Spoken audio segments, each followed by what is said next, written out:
Welcome, user 26. Do you accept God as your creator?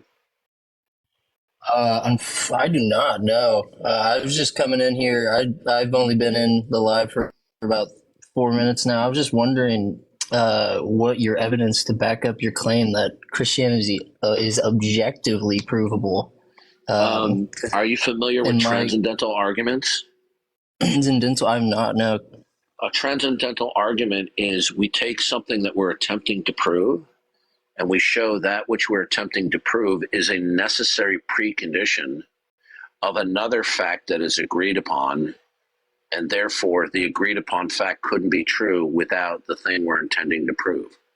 So a transcendental argument can point out that God has revealed himself as the creator through the world, in that the world exemplifies ultimate design and intentionality by the mind, purpose, and plan of God, and without which, okay, meaning the negation of that, there won't be a metaphysical basis for truth, reason, intelligibility, or talking about the actuality of anything.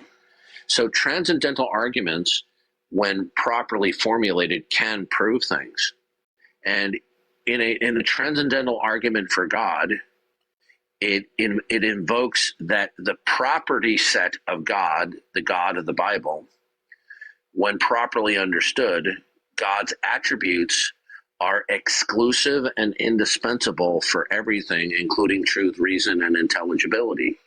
If that is not accepted for whatever reason, then the person not accepting that is making an implicit counterclaim that they can give an intelligible accounting of their world without referencing the self-revealing God, which is an impossible task on their part.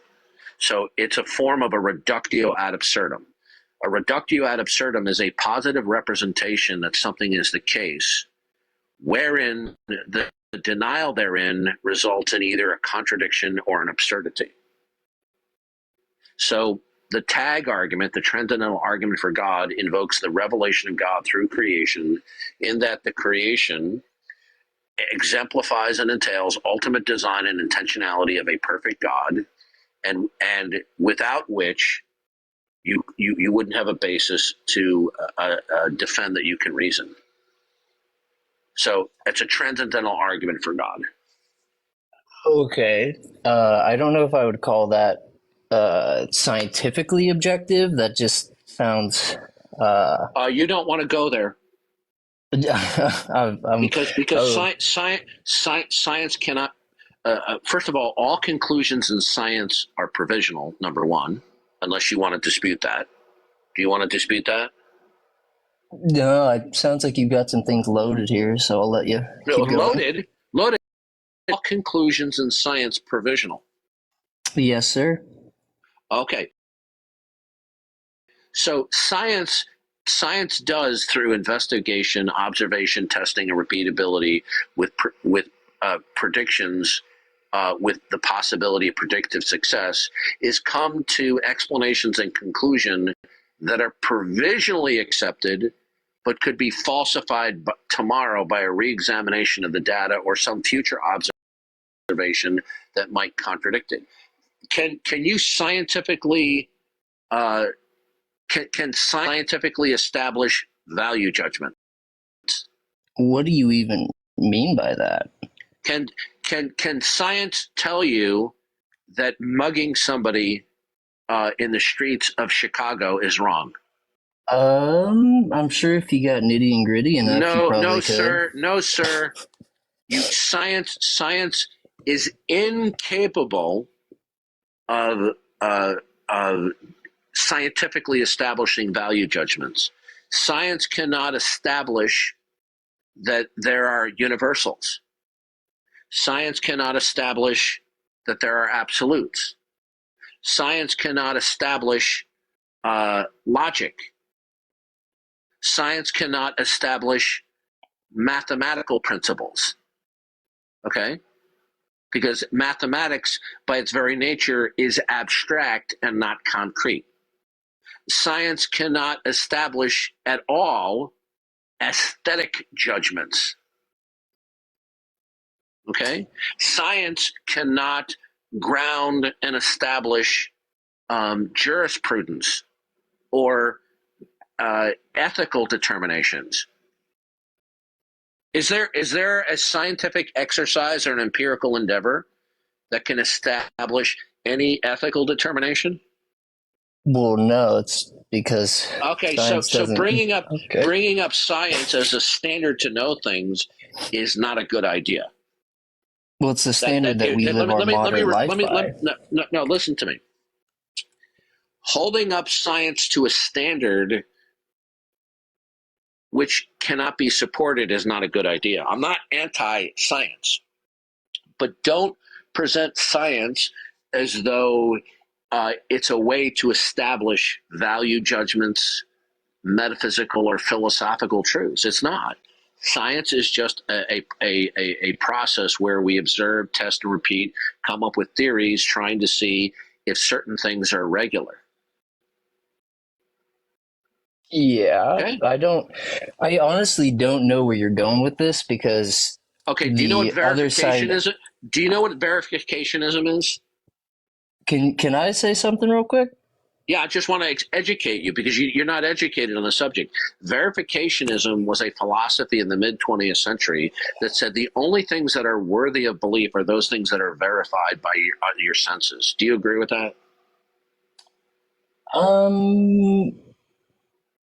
What like the person, like me as an individual, has to see it, not that like No, if it's sir. I'm asking you: are things only meaningful and to be considered to be true if and only if they're verified by your sensory apparatus?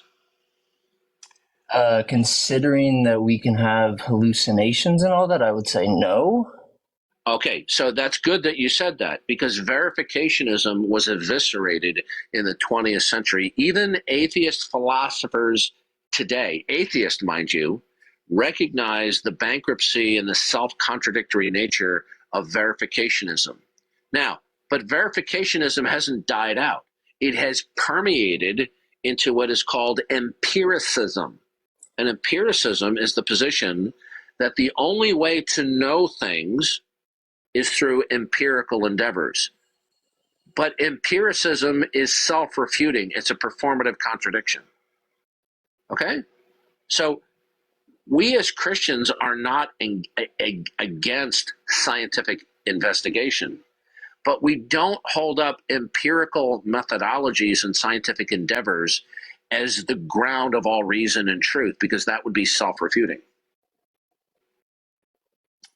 Okay, so I'm guessing you don't believe in evolution. That's a change of subject, but if you want to go there, no, I don't. Okay, all right. Well, I am afraid that's where this conversation ends. Well, tell me why you believe that evolution is true. I believe it's true because there's, well, I mean, you're just going to refute everything I say, but Wait for it. A mountain of evidence.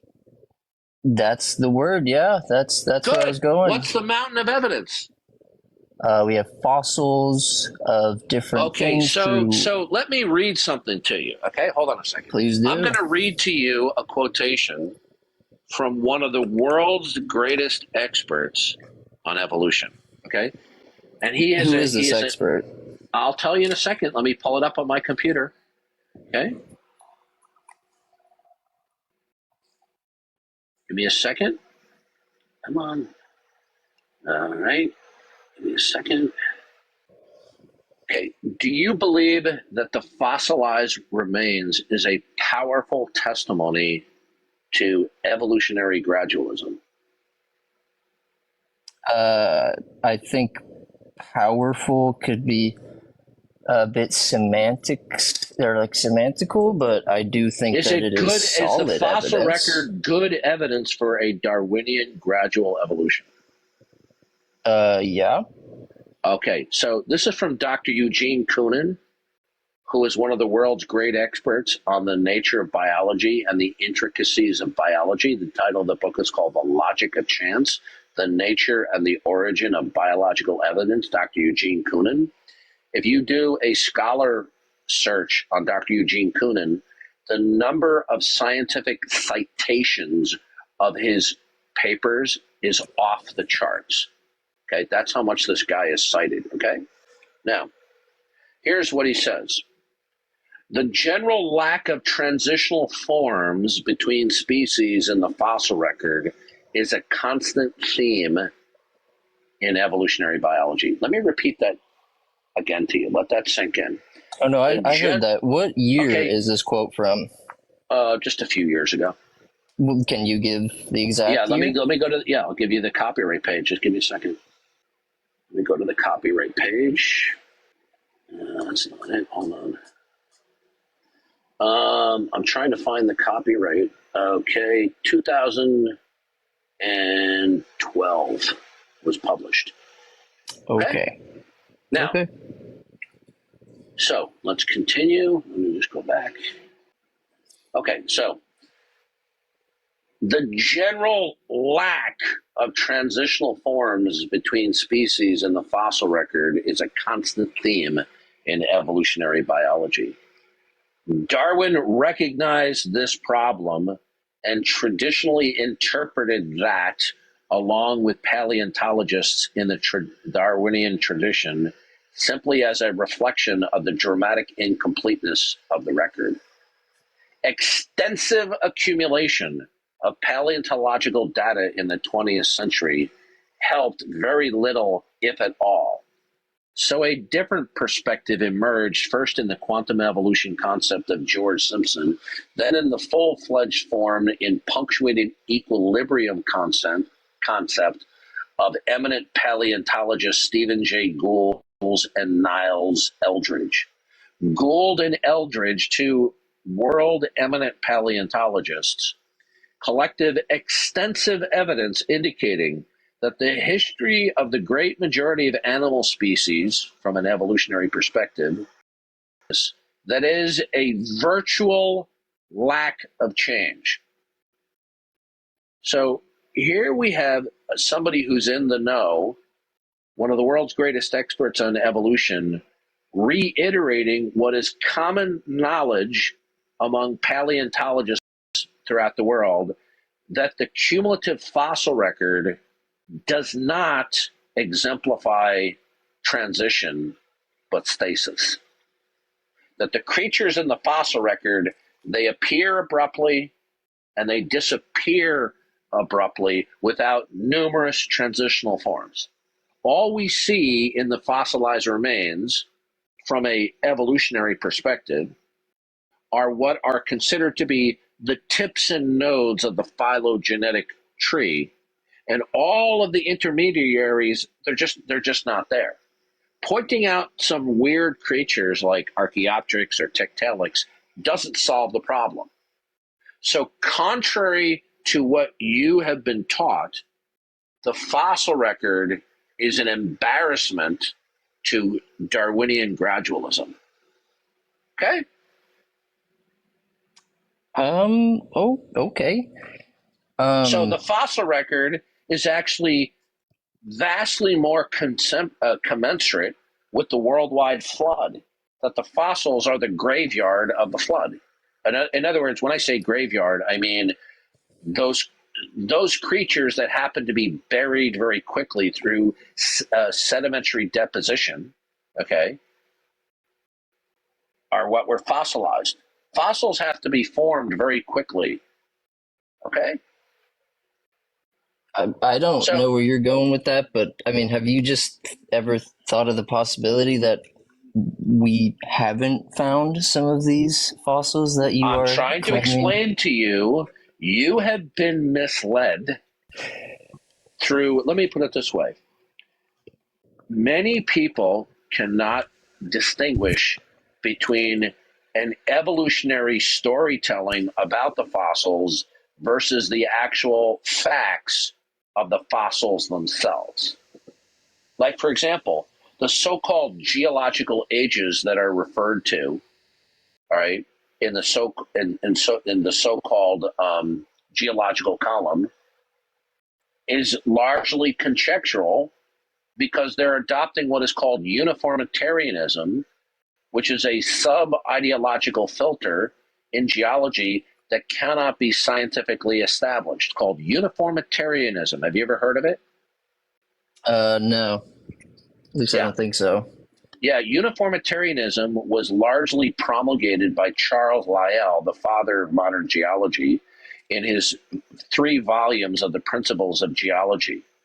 Okay, and he got Darwin to believe this, and then Darwin reasoned, well, because the Earth is now billions of years, there's more than enough time for evolution to take place. But Darwin had machinery of cells, nor did he have the understanding of even a 4th grader of the complexity of the genome. And I'm not impugning him. He couldn't have known what we know now. Now, from a statistical point of view, right, Dr. Koonin says in this book, remember, he is a defender of evolution. In this book, he says several times, from a statistical point of view, evolution is virtually impossible to occur absent a multiverse. Where are you going with this? I'm trying to show you that you have been given a whole lot of dogma that you think is science when it's not. I could argue the same about what you're saying, though. Could I No, not? you couldn't. No, go ahead. Do it right now. I just did. No, you right didn't. There. I didn't? I didn't hear you argue. I said that what you're saying is dogma. Yeah, but the point is, I have dogma that can be backed up. Oh, but that's such a bad You're not. You know what? argument. Right now, you're not arguing in good faith because you've been blindsided with powerful evidence against the evolutionary consensus. I wouldn't argue that it's powerful evidence. You just listed off. What's the evidence that random mutations can build the genome? What's the evidence for that? I don't know the evidence. I'm not a molecular fucking biologist, man. What is okay? Do you know the difference between the phenotype and the genotype? Yes, I do. Okay, so which comes first? Which comes first? Yeah. The genotype. Right. So you need the genotype in order to result in the phenotype. So in order for it to have a universal common ancestry, you have to start from scratch genetically, and allegedly over long periods of time, you have to have mutations accumulate and accrue, aided by selection processes, to have an ever-increasing complexity of coding sequences for anatomy and physiology. What are the odds of mutations at a molecular level to produce the coding sequence for a basic protein? I don't know. I'm sure you're going to tell me, though. It's 1 in 10 followed by 200 zeros. A basic protein, we could say, and most proteins have vastly more than this, has about 200 amino acids in its polymer chain. So in order to code for that protein, you have to have molecular nucleotides mutate, okay, one after another over a period of time in a long chain. So each unit of information, the nucleotide, is a 1 in 20 chance. Okay? So the second one followed by the first one is 1 in 400. Okay?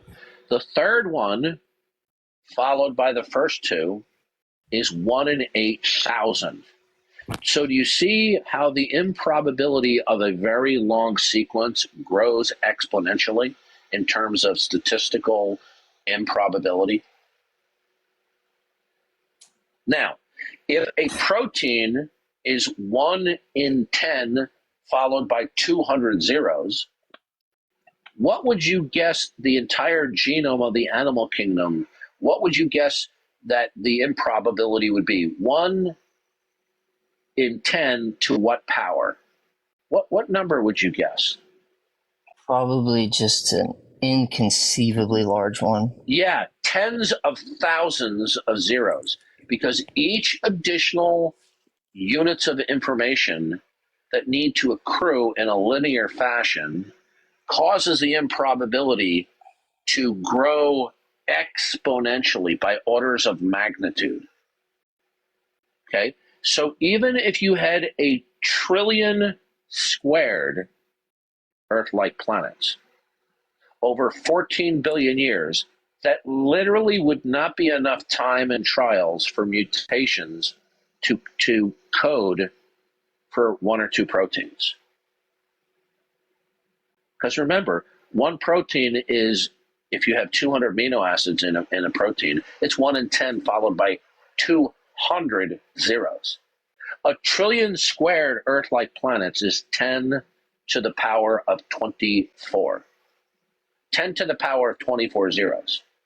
So let's say we double the number of zeros, right, to accommodate 14 billion years.